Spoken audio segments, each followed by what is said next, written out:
But worst of all was the way we were treated by the old controller. In early 19010, we were treated badly by the people who did not know how to look after our steam engines properly. We never had any accidents while this happened though, but we were so angry at him because he never cared about any of us or showed us any respect. He abused us, and we absolutely hated for the suffering he was putting us through on this awful railway. But I was the one who had to suffer the most of it. It was driving me mad. He accused us of being lazy and out of shape, but that was because the stupid idiot hired stupid morons who do not know how to fix us or repair us correctly. Then, after all the depression on the railway, my driver and fireman passed away. I was absolutely devastated and I was in tears.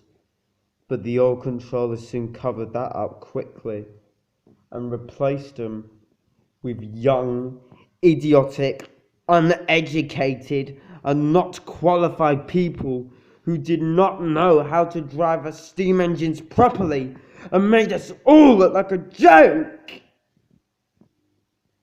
And we were absolutely angry, and I had never been so embarrassed and humiliated in my entire life. It drove me insane! The fact was, the stupid old pathetic fool never knew how to run a railway. He was only into money and greed. In the middle of 19010, I couldn't stand it anymore, and I lost it with the old controller, and I snapped at him. I called him that he was a pathetic excuse of a man who led a pathetic excuse of a life with a pathetic excuse of a job. And I told him, you don't know how to look after a steam engines properly. We should turn you into the police because you are corrupt with only money. The passengers were pleased with me of what my attitude was like and how I spoke to him.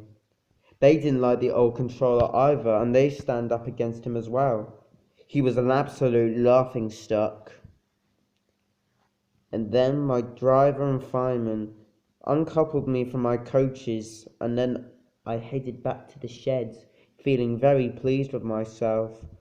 The old controller was absolutely embarrassed when all the people on the platform were laughing at him and told him that I was right. The engines were very delighted for when I stood up for them. I felt absolutely pleased. But one day, that's when I really lost it. One day, I scolded down angrily at the controller. He told me on that day that after I was to take a late night passenger train, I was going to be withdrawn from the railway and then later sold for scrap. And then that was the last straw, and he pushed me over, and then I lost it. I lost my temper and I went into a deep depression. All the other engines were upset to see me go, but I told them it's okay. I will find a way how to solve this and put that disgusting excuse of a man in his place.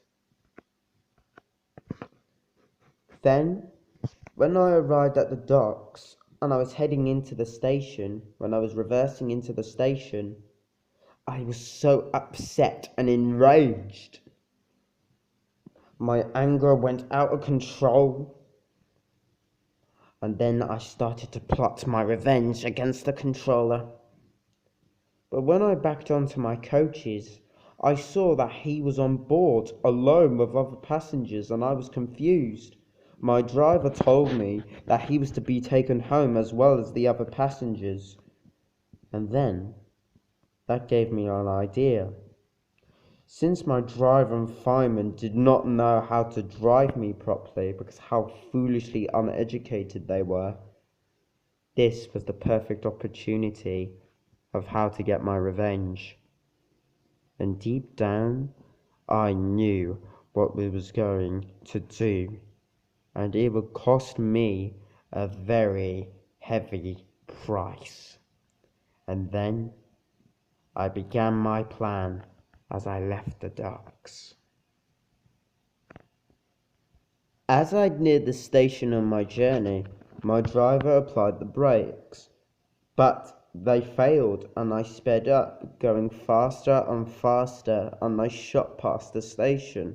I refused to listen to my driver's pleas to stop. But then, after we got turned onto the wrong track and saw I was heading towards a cliff, I gave in to my hatred and pain and suffering for what that old controller had put me through. And so from that moment, I shouted on my last words, cursing and falling to my death, taking my driver and fireman and the other living souls with me, including the controller who made my life a living hell.